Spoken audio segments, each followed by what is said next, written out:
Hello, and welcome to Grand Final History. In this episode, we go back to 1921, the 25th season of the VFL.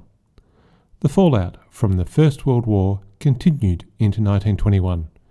Australia gained the responsibility for administering the territory of New Guinea after Germany was forced to relinquish it.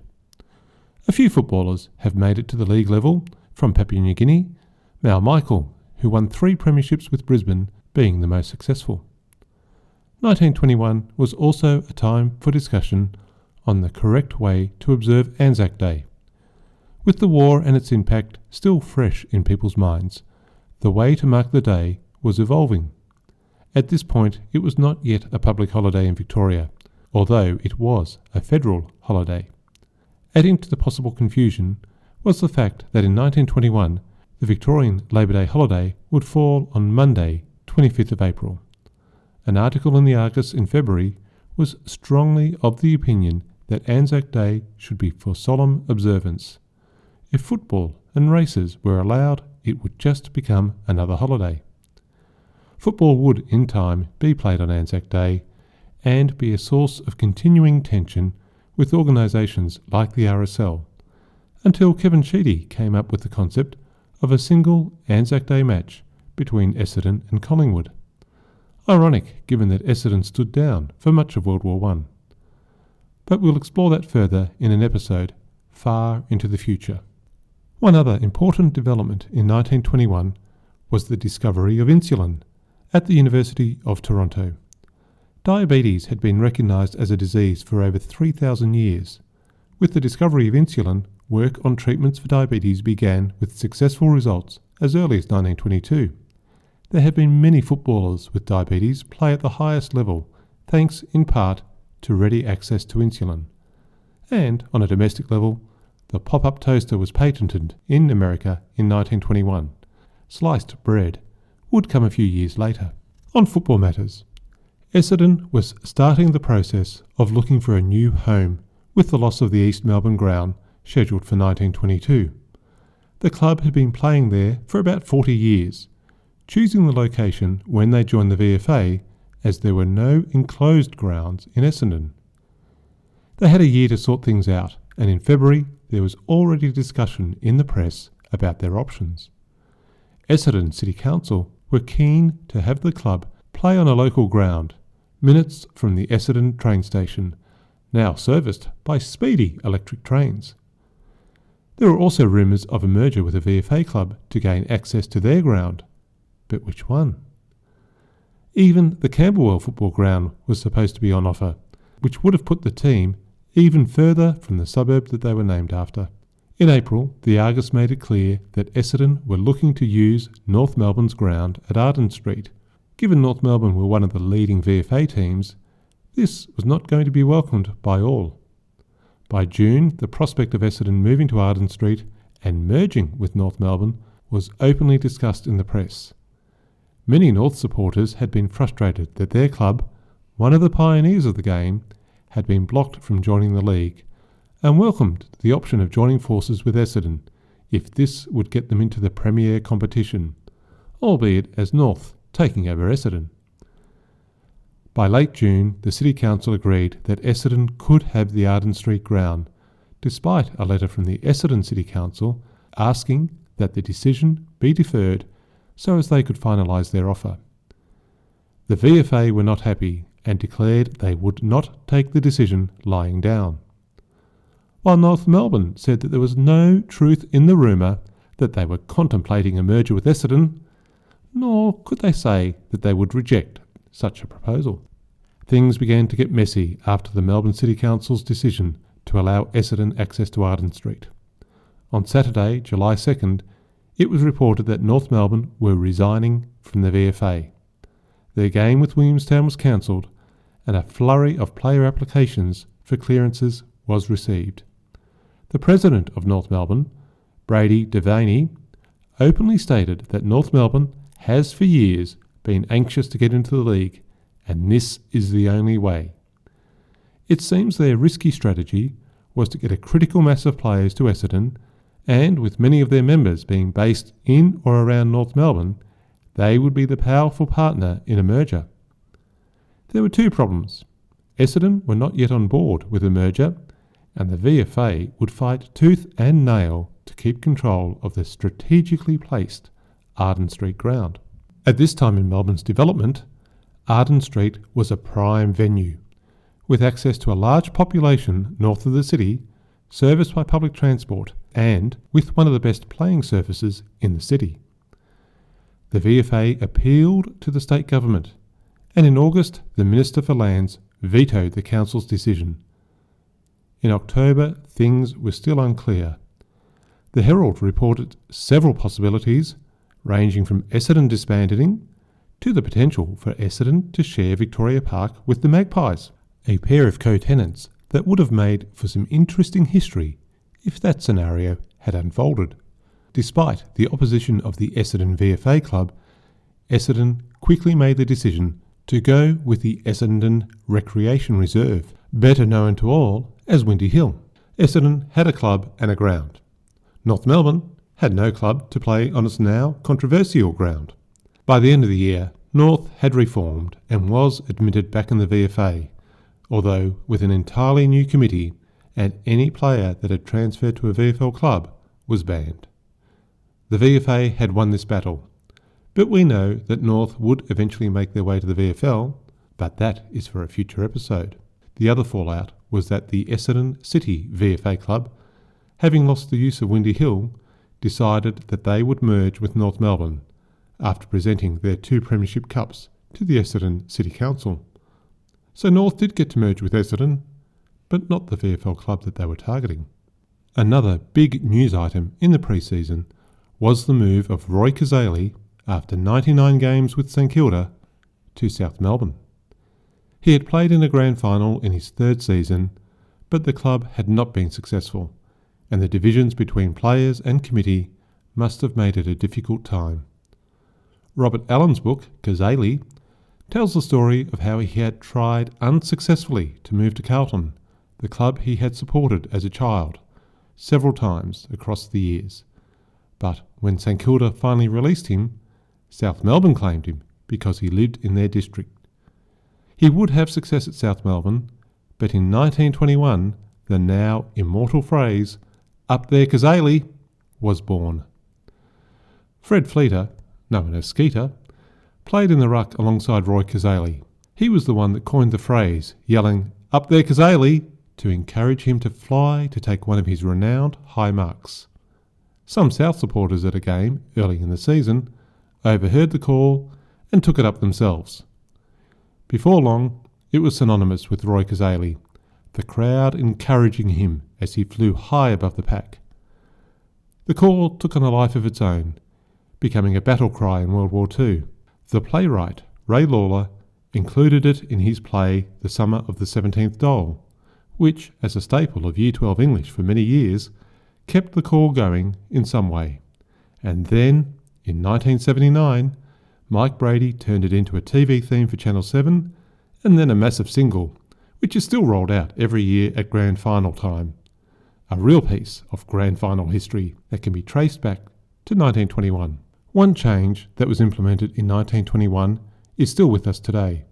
For the first time, boundary umpires were required to return the ball to the centre after a goal. The season kicked off on Saturday, May 7th.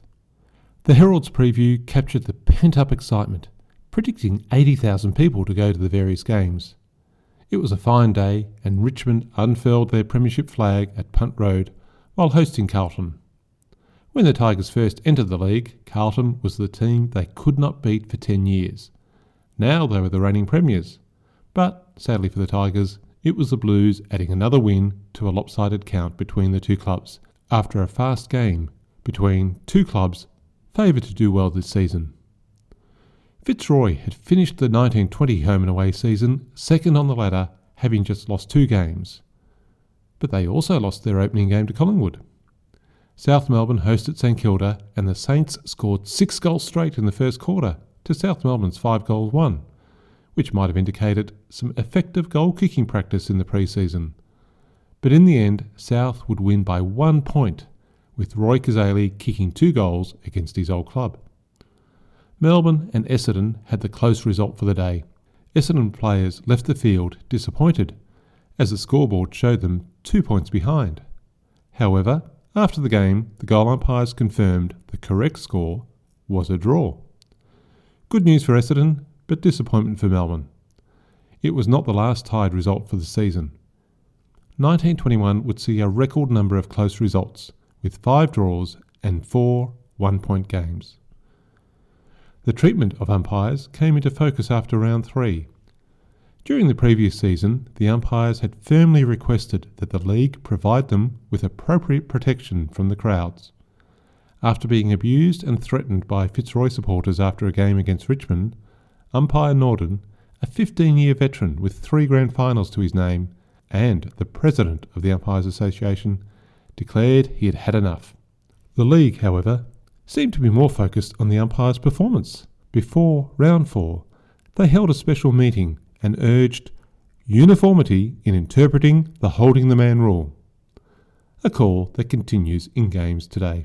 Despite the many close results, the top 4 teams after round 4 would go on to be the top 4 teams at the end of the season. Fitzroy would not be amongst the leaders. In a stunning decline from 1920, they would not win a game until round 8. On the King's birthday weekend in June, there was yet another draw, and again the scoreboard was showing the wrong result, and Melbourne were involved, just as they had been in the opening game of the season, when they thought they had a win against Essendon, but this time they were shown as a point behind St Kilda and had the relief of a draw confirmed by the goal umpires after the game, and it was St Kilda finding out that their win was reduced to a draw. St Kilda made a protest to the league about the result, but it was dismissed and the match remained a draw. In June, there was another example of generosity from the VFL to a competing football code that would not be seen in modern times. In 1920, the curtain raiser for the interstate game between Victoria and South Australia was a soccer game. This year, before the Melbourne Fitzroy game at the MCG, the visiting South African rugby union team took on a Victorian representative side. The South Africans won 51-0 in front of a curious crowd looking to give the South Africans a sporting welcome.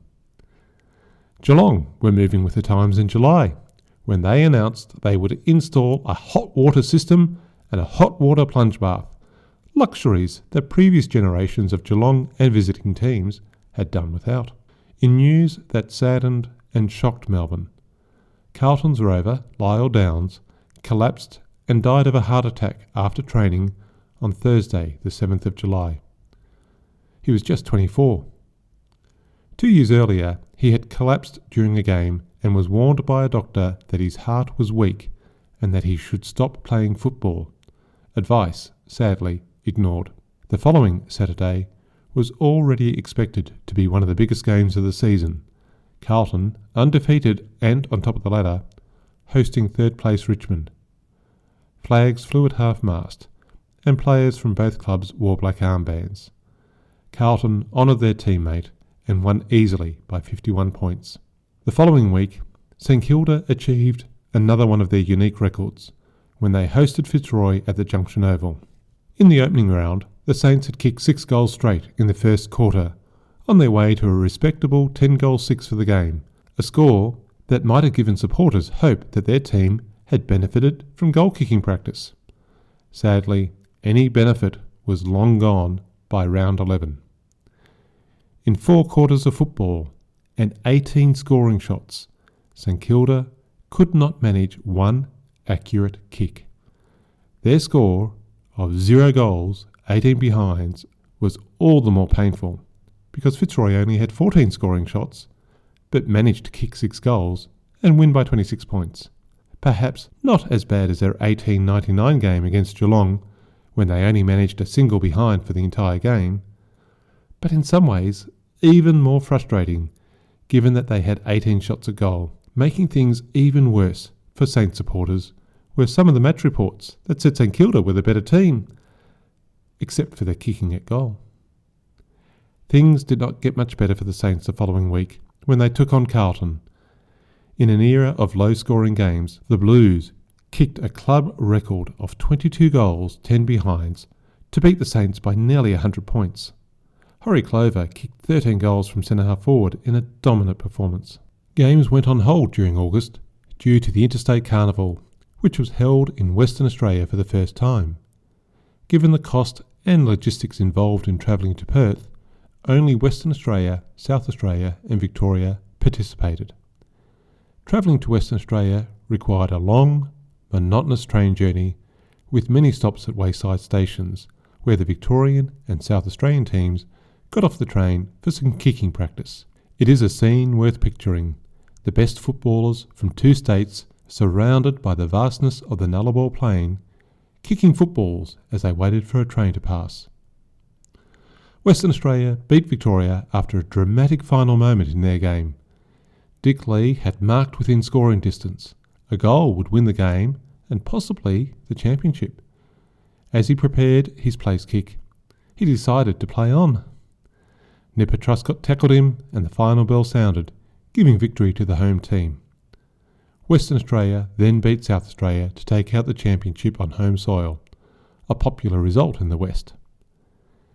The season resumed for round 14 after 2 weekends without football. Carlton were on top of the ladder, followed by Richmond, Geelong and Collingwood. South and Fitzroy were a game and a half behind 4th spot, but they were not able to make up the difference in the last 5 rounds. On the last Saturday in August, the Herald had a long profile piece on Richmond's star defender Max Hislop. Turned down by both Collingwood and Melbourne, the Swan Hill native was making his name known at half-back for the Tigers, and on several occasions for the Victorian state team. He will prove useful in the finals. Despite the growing crowds at VFL games and the enthusiasm of the spectators, not everyone in Melbourne was as positive about football. Speaking at an event at the Melbourne Town Hall to welcome athletes for the cross-country championships, Dr. Kent Hughes, a leading medical man of the city and a runner-up in the World Half-Mile Championships in 1888, said a few words that made it to the papers. To quote the good doctor, "I think that league football is one of the most pernicious influences we have. It encourages men to leave good billets to become loafers and pony race hangers-ons. Some legislation should be instituted to stop the frightful waste of manhood caused by league football." He was also against marathon races and thought a distance of 10 miles was too far. I think we can conclude he did not bring the city around to his point of view. Dr. Hughes wasn't a huge supporter of sport for women either, so you can assume he would have been horrified at the sight of women playing football on the Junction Oval in August. Thousands of men, though, were there to watch the Fleetwoods take on the Chortleys, 2 teams named after women's soccer clubs in England. The game was delayed as several of the Chortley players had to withdraw at the last minute. They were Defence Department employees and, sadly, had been threatened with dismissal if they played, a decision that was derided as not playing the game. Another player was told she would not be welcome home that night if she played.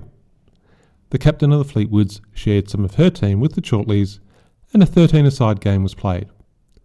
The standard was not high. The ball was kicked along the ground more than picked up. There were a few whacks between players and kicks in the shin when the ball was missed, but also a lot of laughter at the enjoyment of the experience. It was suggested in one review that walking boots with high heels and pointed toes were not the best option for football, but there were probably not many volunteering to share their boots with the women. The captain of the Fleetwoods, Miss Halliday, advised the press that they would be playing more games in the coming weeks in Yarraville, Port Melbourne, and for the soldiers recovering from tuberculosis at Mont Park Hospital. There are some photos of the game at the grandfinalhistory.com.au website if you are interested. The final round of the 1921 season had no impact on the top 4, but it did see the last game of VFL football played at the East Melbourne Cricket Ground. As discussed earlier, the reclaiming of the ground by the government for the railway yards had seen all sorts of complications as Essendon looked for a new ground and North Melbourne tried to find a pathway into the VFL. The last game at the ground was Essendon hosting St Kilda, and after a season of close results, it was the Saints with a 2-point win that left Essendon the Wooden Spooners for the 3rd time in the VFL. Leading into the finals was the announcement that the league had raised the entry price. A spot in the outer went from 1 shilling to 1 shilling and sixpence, about a 10-cent increase in today's money, and for a seat in the grandstand, people had to pay 3 shillings and sixpence, which would be about $3.90 in today's money, which was about 50 cents more than the previous year. The thinking behind the price increase was an attempt to control the size of the crowds that had been seen in 1920. Several finals had crowds so big that people inside the ground could not see the match, while others who got to the ground were not able to get in. The finals were to start on Saturday 24th of September with the first semi-final between second place Richmond taking on fourth placed Geelong. The following week Carlton would play old rivals Collingwood, and as Carlton had topped the ladder, they had the right of challenge in their pocket if they needed it. Geelong had made the finals for the first time in 7 years. They had been disappointing in 1920, but reforms this season had helped them move further up the ladder. Some of these reforms included having the youngest team in the league, with 7 players under 21, the abolishment of night training, replaced with afternoon practice, and banning smoking in the change rooms and on the footballers' carriages on their special trains to Melbourne. In the home and away season, both Richmond and Geelong had won at their home grounds. However, the Tigers were favoured to win the game. 41,000 people were at the game, slightly more than the 1920s first semi-final, despite the many complaints about the increase in price and threats by some letter writers to the papers that they would be attending the VFA instead. The Herald described the game as being played in excellent spirit, with Richmond being just too good. Perhaps Geelong's young team were a little overawed with nerves, whereas Richmond had played on this stage in the 2 previous seasons. Geelong showed moments of brilliance, but Richmond had consistent good play, getting the ball from the wings to centre forward, where there was always someone ready to take it on. Geelong led at the first break, but after that, it was largely one way. The Pivotonians might have been wearing new jumpers for the big occasion, but they were doing more chasing and defending rather than controlling the game. The longer the game went on, the further ahead the Tigers moved. They were in terrific finals form. The final scores were Richmond 16 goals 19, 115 to Geelong 6 goals 8, 54. Geelong would take the train back home, not smoking and not planning on any more football for this season. The second semi-final between Carlton and Collingwood was on Saturday the 1st of October. Carlton had beaten the Magpies twice this season, most recently in the last game of the home and away season. The Blues went into the game as favourites. Only 37,000 people came to this game, as compared to the 62,000 at the second semi-final a year ago. However, it is worth noting that that crowd was swollen by spectators that had planned to go to the VFA final at East Melbourne until it was postponed due to the rain. But perhaps the increased prices were also having an impact. The game was a one-sided affair for the first 2 quarters, Carlton showing their superiority with better passing, better marking and better accuracy in front of goal. It put the Blues into a dominant position at the long break, 5 goals 6, 36 to Collingwood on just 1 goal 7, 13. The Magpie supporters would have been feeling quite down before the third quarter, but then they might have begun to hope as the game took an unexpected turn. The goals that were missing in the first half opened up. Passes began to land on the intended target's chest. Defenders were able to repel some of the Blues' forward moves. After being down for the count, the Magpies were just 4 points behind Carlton. But then the Blues supporters had something to yell for as another goal came their way. But before they could get comfortable, Dick Lee was making the game his own, in the way that champions do during finals, and the Magpies hit the front by 1 point. They'd used up a lot of energy to get back in front, but surely they had the momentum to take the game now.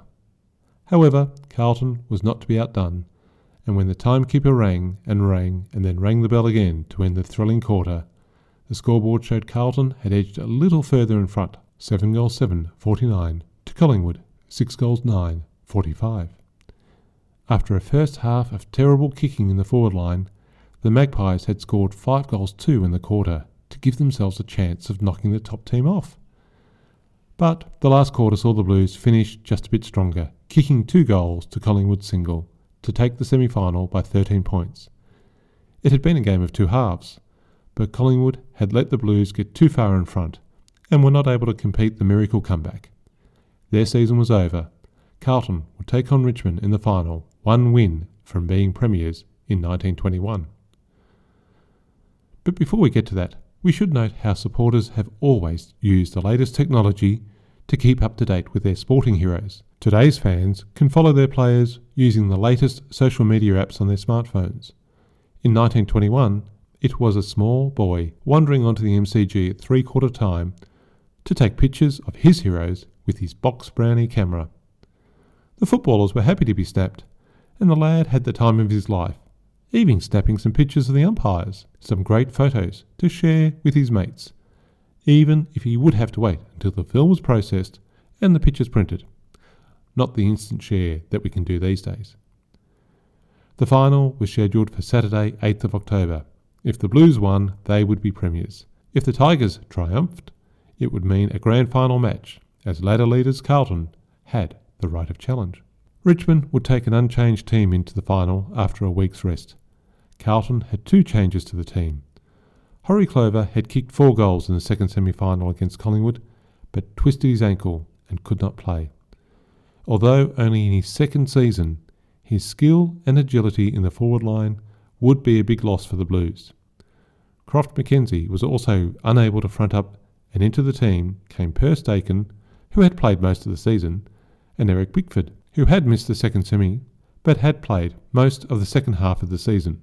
The Herald's Friday preview went as far as saying the Blues would not win without Clover. But history favoured Carlton. Since joining the league in 1908, Richmond had played Carlton 33 times for 30 losses.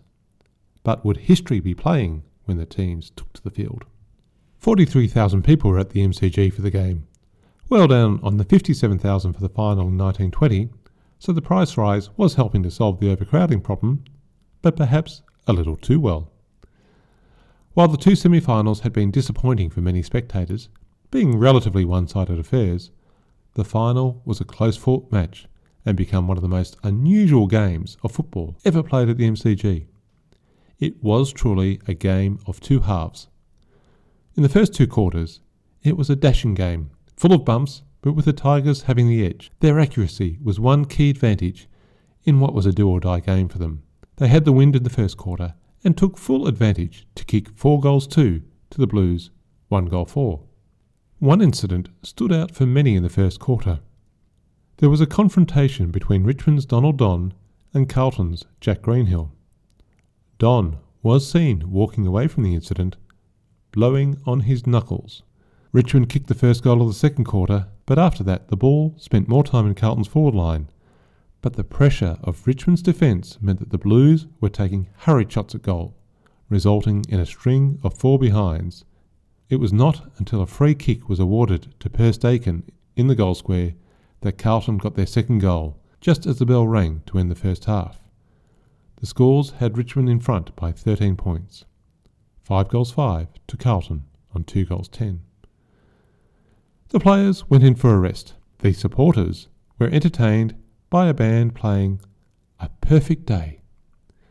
But the skies opened and the day became far from perfect.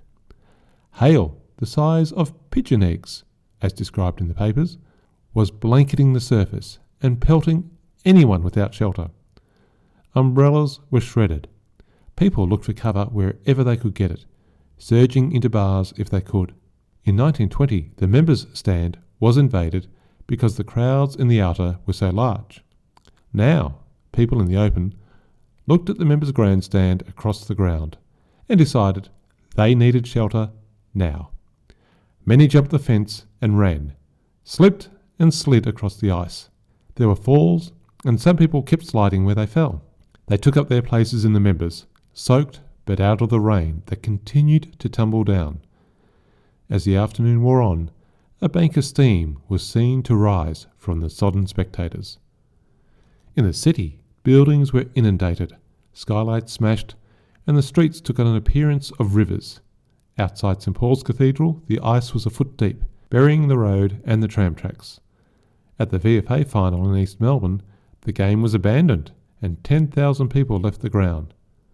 The VFL was clearly a harder taskmaster, and Richmond and Carlton players had to return to the ground to play on an ice rink, which then became a lake in the pouring rain, while lightning flashed overhead. It would be a different game to what had gone before. Carlton adapted to the aquatic conditions, and soon the scores were level. At the end of the quarter, Carlton's Charlie Fisher had a long shot after the bell had rung, too far out to reach the goals. His kick landed in front of a pack of Richmond players, who did not bother to intercept it, and it bounced and rolled and then slid through the big sticks, and was awarded a goal. The backmen looked at each other with surprise, clearly being under the mistaken belief that the ball was dead once it hit the ground. But the rules are clear that the ball is not dead until it is touched. The three-quarter time scores had Carlton up by 3 points. If they could maintain the lead, they would be premiers. But Richmond would take the lead and hold on to it. Players slid around the ground, often to laughter from the crowd. The ball slipped through hands, and skilled play was replaced by determined efforts by both teams. It had been an extraordinary game on an extraordinary afternoon, and the Tigers had won by 8 points. Carlton's chance of winning the premiership in one game undone perhaps by their inaccuracy in front of goal in very trying conditions. Final scores: Richmond 10 goals 7, 67, Carlton 7 goals, 17 behinds, 59 points. As the players left the ground, a bunch of Carlton supporters, as described by The Age, attacked Donald Don, clearly unhappy after the earlier incident with Jack Greenhill. Other Richmond players went to assist Donald Don, and there were fears of a significant disturbance, which was happily averted. But there was no report submitted by the umpire, who may not have seen the original incident. The grand final was held on October 15, one of the later dates for a grand final, and also clashing with the Caulfield Cup. A crowd of over 43,000 were at the MCG, down from the 54,000 in 1920. The outer was tightly crammed, but there was more room in the grandstand, where the price rise had had a bigger impact. The umpire was Jack McMurray Sr., his first of 5 grand finals. If you're wondering about Jack Elder, we will see him in one more grand final, but that's for another episode.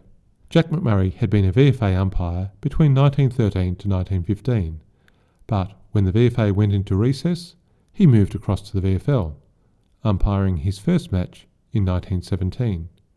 His VFL career spanned 20 seasons, and he was the first umpire to officiate at 300 games.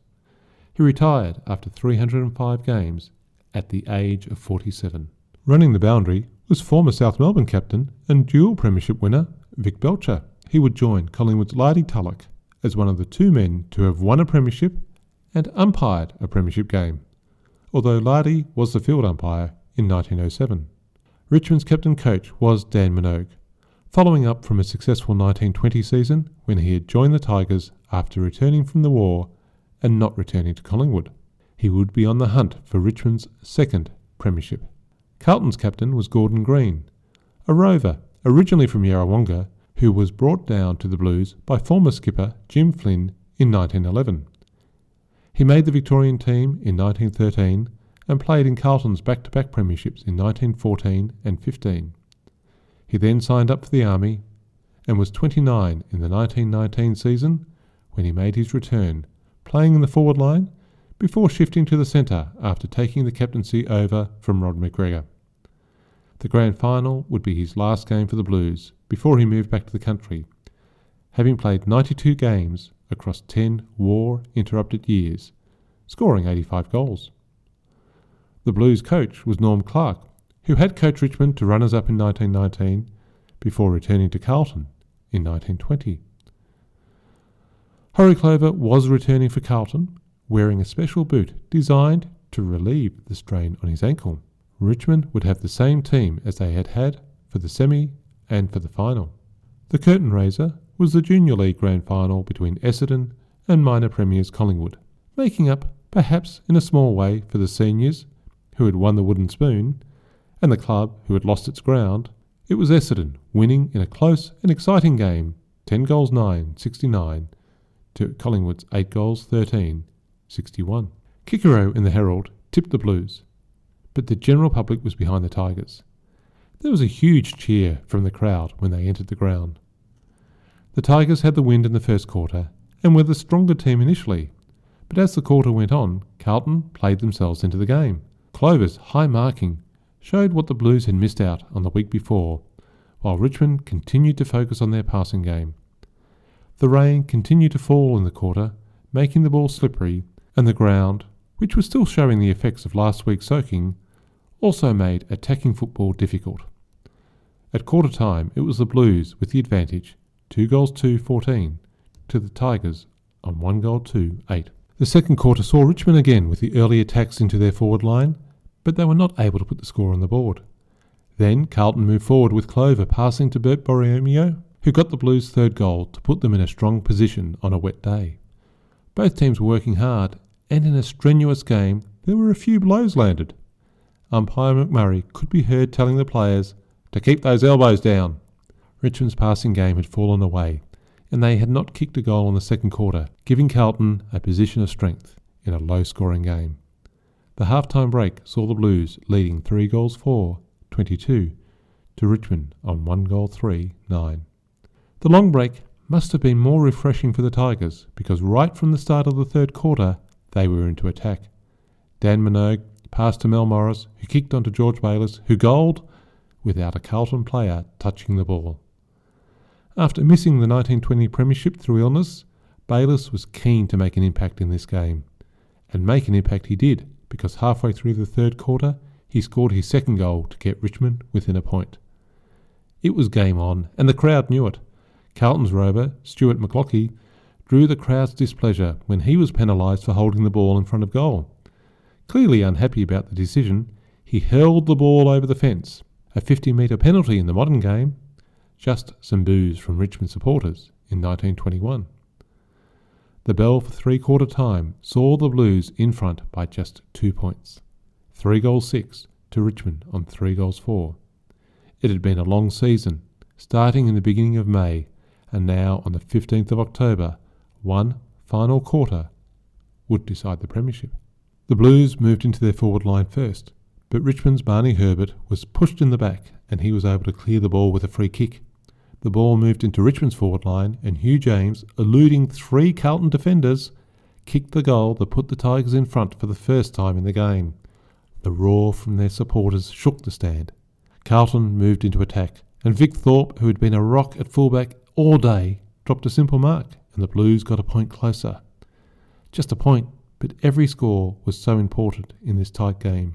Then a runner play by the Tigers, passing the ball cleanly under pressure, got the ball to George Bayliss, who had stamped his influence in the second half with 2 critical goals. But this time his shot missed, and a scramble developed in front of goals. The ball rolled through the big sticks, and the crowd went quiet, wondering what the result was. The goal umpire provided the answer. 1 point. Another rush behind, and still Richmond held the lead, but a goal would get Carlton back in front. The ball was moved back to Carlton's forward line.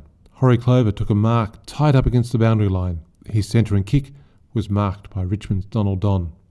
The ball flew forward again, and this time Hugh James had a shot, but it was another behind. The Tigers were 5 points up and 15 minutes to go. It was still anyone's game. Richmond attacked again, and this time Barney Herbert passed the ball to half-forward flanker Norm Turnbull. He took his time and goaled, giving the Tigers an 11-point lead. The Richmond supporters were yelling, and the Carlton contingent were hoping that their boys could break this run from Richmond. Their hopes and prayers were answered when wingman Jack Stevenson got the ball all on his own. He took off at full speed, and his long shot brought a roar from the crowd when the umpire brought up both flags. The gap was 4 points, and the Blues made every effort to attack. Years later, the respected umpire Jack Elder recalled the game in an article in the Sporting Globe. He said, "The Blues charged in, first from one flank, then another, in as terrific an onslaught as any bunch of defenders has weathered. Hislop, Thorpe and Jimmy Smith rolled back wave after wave of Blue attackers. Never for a moment did the defence of Richmond falter. Their backs were hard up against the wall. It was intense football. An entire season had come down to these final few minutes and seconds. Another kick into the Carlton forward line towards half-forward flanker Alex Duncan. He was on his own, in the clear. Old Boy in the Argus reported that 10,000 Carlton throats yelled, "A mark!" But then, from seemingly nowhere, the man that was given the big profile in the Herald in August, extolling his skills and contribution as a premier defender, appeared on the scene. He spoilt the mark, grabbed the ball and moved off at breakneck pace. What looked like it was going to be a set shot for goal had, thanks to Max Hislop, turned into another chase for the Carlton forwards. Hislop kicked the ball clear and the bell rang loudly across the ground. The Tigers were premiers again. The top-of-the-table Blues had been defeated for a second week in a row. Richmond 5-6, 36, to a gallant Carlton 4-8, 32. The crowd rushed onto the ground and cheered the players into the dressing rooms. Both Gordon Green, the Blues captain, and club secretary Reg Hunt went to the Richmond rooms and offered their congratulations to a team that had beaten them fairly. Richmond supporters left the MCG following the Richmond Juvenile Band, who had been playing at the ground. They marched towards the town hall, playing Richmond's on Top, and entertained the crowds until a tea-time interlude, as told by the Richmond Guardian. After the evening meal, crowds returned to the town hall to await the players' convoy. After the game, players, officials and others went to St Kilda in a convoy of cars, with the leading vehicle decorated by a large tiger skin, for a celebration dinner which was followed by a tour of the city before the convoy made its way back to the Richmond Town Hall, before moving to the club rooms. Sunday morning saw more people gathering at Punt Road. After speeches and congratulations to the players, there was a goal-kicking competition between Hugh James and Barney Herbert. I suspect both might have been a bit hungover, but they were happy. Barney Herbert won with 3 goals from 4 shots. He also announced his retirement after a 13-year career. We should not forget the efforts of umpire McMurray, who was recognised as having a good game in trying circumstances, although some thought his decisions regarding holding the ball were somewhat perplexing. But that is something that could probably be said about any umpire at any game in any era. After the game, McMurray collapsed in the change rooms, and it was some time before he was in a fit state to return home. A couple of perennial topics were picked up in the weeks after the grand final. Firstly, would the league add another club to move back to a 10-team competition? The usual candidates were mentioned: Footscray, Hawthorn, Brunswick, Williamstown, and even North Melbourne, although the club had temporarily ceased to exist during their attempted reverse merger takeover of Essendon. The answer will be no. Leander in the Herald also raised the concern with the format of the finals and the perception that the right of challenge could be seen by some as temptation to play the extra game for more money. While he made it clear that he was not supporting these rumours, and it was clear that Carlton had tried the best to win their premiership in one game in the final, not least because they had holiday arrangements booked to go to South Australia. But the fact was, in 10 seasons from 1912 to 1921, there had only been 1 year, 1918, that had not required a grand final game. It is understandable that rumours would circulate that the ladder-leading clubs were deliberately losing a game to get the revenue from an extra match. Letters were written, some supporting the idea that the premiership should go to the club that finished on top of the ladder. But there would be no change in the coming season. Donald Don would have to face up to the tribunal for his part in the incident in the first quarter of the final. On November 3rd, he was suspended for the first 8 weeks of the 1922 season. But he had been able to play in the grand final, which may not have pleased Carlton supporters. So that was the 1921 season, where Richmond had their second premiership. 1922 would still see only 9 teams competing in the VFL, but Essendon will at last be playing in the suburb of their name. Join me next time to see how the 26th season will unfold. And as to when that next time will be, I have to apologise now to those of you who are listening in real time to these episodes. I have been able to get them out every 3 or 4 weeks or so, but I have another project to complete, and we are coming up to the Christmas New Year break, which will also be an interruption to research and writing. So I can say that there will be a next time, but it will be a bit longer than the usual gap between episodes. Until then, thanks for listening. All the best for Christmas and New Year, if that's when you're listening to this episode, and I will be back before the next football season starts. If you've enjoyed Grand Final history, please leave a review wherever you get your podcast from. The more goals we kick, the easier it is for others to find the podcast. If you have questions or you want to leave me feedback, please email me at info@grandfinalhistory.com.au or check out the grandfinalhistory.com.au website or Facebook or Twitter for more Grand Final history.